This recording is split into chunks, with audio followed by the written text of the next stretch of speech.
The timeline over the Italian Grand Prix weekend was certainly a chaotic one for Nick de Vries. On Friday, he was doing a free practice outing for Aston Martin. Then on Saturday, he was thrown into the Williams last minute as the team's reserve driver, going on to immediately outqualify Nicholas Latifi. And by Sunday, he would have almost the perfect debut race, finishing in 9th, scoring 2 points in the process, and achieving more in one race than Latifi has in 16 races in 2022.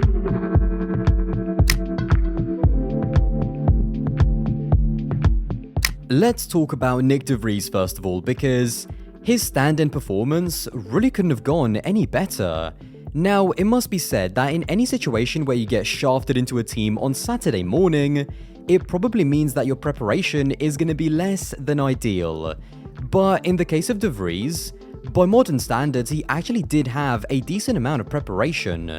He's already done free practice sessions for 3 different teams in 2022, with Williams in Spain, Mercedes in France, and then Aston Martin in Monza. What that means is that he didn't just jump into these brand new generation of F1 cars completely cold, like Nico Hülkenberg in Bahrain. He knew what to expect because he had driven for 3 different teams, and he'd also driven the Williams before, so he knew the handling characteristics and was probably able to get closer to the limit a lot faster.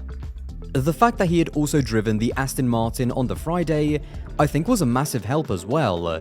Yes, it was a different car, but just being out on the track for a full session, getting acclimatized to the track, the grip levels, the tyre demands, all of these things would have been fresh in his mind, meaning that even though the circumstances were all last minute, he was as well prepared for a last minute call-up as you could probably be.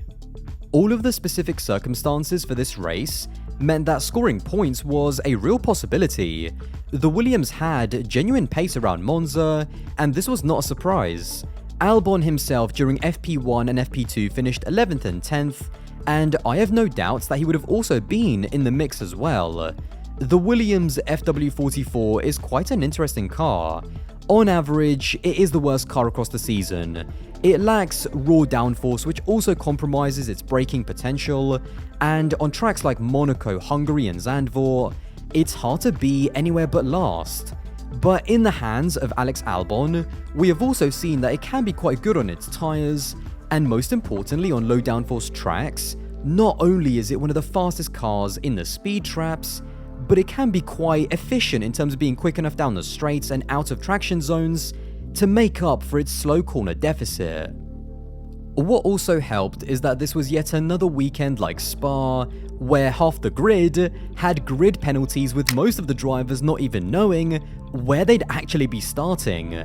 This meant that although de Vries qualified down in 13th, he actually started in 8th, which already put him in the mix. The last thing that also played into Nick's hands was the retirements of Alonso and Ricciardo, who would have been in the points otherwise. So with all of these factors, the car performing well, grid penalties for lots of the drivers, and a slice of luck with 2-point scorers DNFing, it set up a race where a big result like this was genuinely on the table. It just had to be taken with both hands. Nick executed the race perfectly. He settled into a rhythm and kept up with the train at the beginning. He was able to make his soft tyres last as long as the medium runners in the first stint, and at the end when the pressure would have been at its absolute highest, he did a great job in defending from Zhou, and even late on actually broke away and started attacking Gasly ahead. After the race, Nick wasn't hiding anything when asked about how he felt he performed, and also what it meant for his 2023 prospects as well. I think we live in a competitive industry, so you're as good as your last race and you're always expected to perform. Luckily I did that this weekend and I grabbed this opportunity with both hands, but ultimately I'm not entitled to decide a driver lineup, but yeah, time will tell. I'm glad with what we've done today, and ultimately no one takes this away from us. The shift in momentum, not just within the team, but more so with the fans after just that one result, has been huge, and rightly so. That performance warrants the attention that he's receiving. It still doesn't make him a surefire thing, however. The one thing with Nick de Vries is that, whilst he is a Formula 2 champion which he won in his third season, and a Formula E champion back in 2021, watching his 2022 Formula E season myself, I can tell you firsthand that his highs, which this season were 2 dominant wins in Saudi Arabia and Germany, were also matched with some scruffy races where either the pace wasn't quite there compared to Stoffel van Dorn in qualifying, or there was also some needless incidents. This performance doesn't mean that Nick is some kind of undiscovered F1 world champion or anything, and so it's important also to not overrate him after Monza.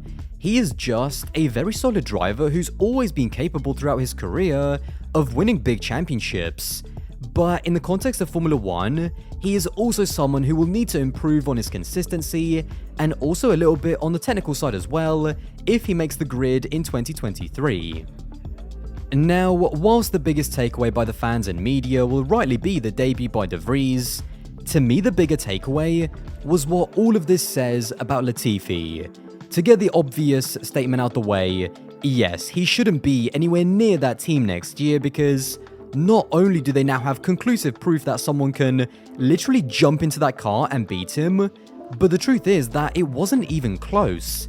It's not as if Latifi had a bad qualifying and then was right on Nick's rear wing the whole race with more pace. De Vries was clear of Latifi. And what that means is that not only is Latifi, after 3 years at the team, not extracting anywhere near the best out of the car on a weekend when it actually was working pretty well, but it also opens up the conversation of how many points and how many results has Latifi left on the table.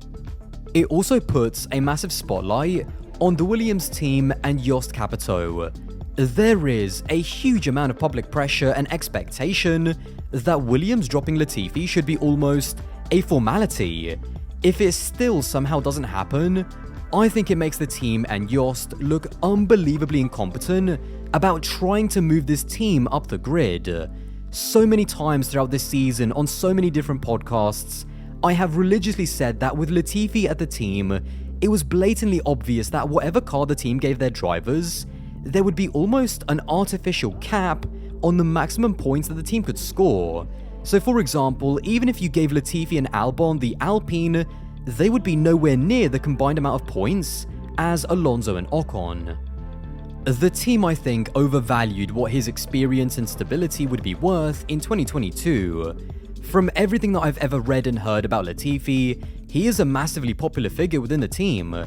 They genuinely like him, but whilst I'm not saying anything about the way that he works and the person that he is, because I'm sure he's a great guy, his performances have been holding the team back.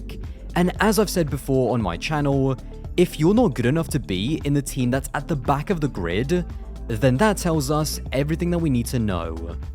Williams as a team under Jost Capito need to start making more brave decisions. If you want to move up the grid, then you need to start acting like a bigger team and show some ambition. I mean, look at what McLaren have just done. They've literally convinced a young driver to theoretically jump from Alpine to McLaren and on paper drive a slower car. That is a big team making big moves to help their performance. Nick's debut just exposed and put a spotlight on how Latifi's performances have been holding the team back.